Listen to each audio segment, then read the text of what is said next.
ये पानी चेक पे करने हैं जी। जिस जिते पानी असी तारा खुद फिर गई है तो इतने पानी माशाल्लाह तारा फिर गई तारा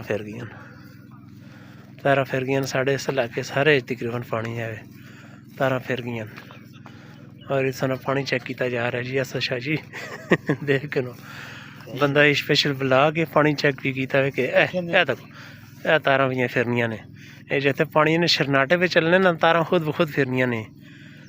ये देखो ये मुट्ठी तक तारा मुट्ठी च पई फिरनियां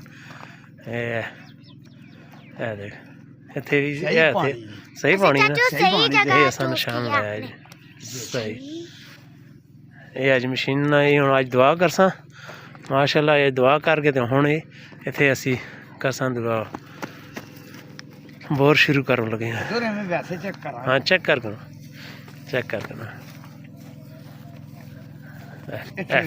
फिर गई।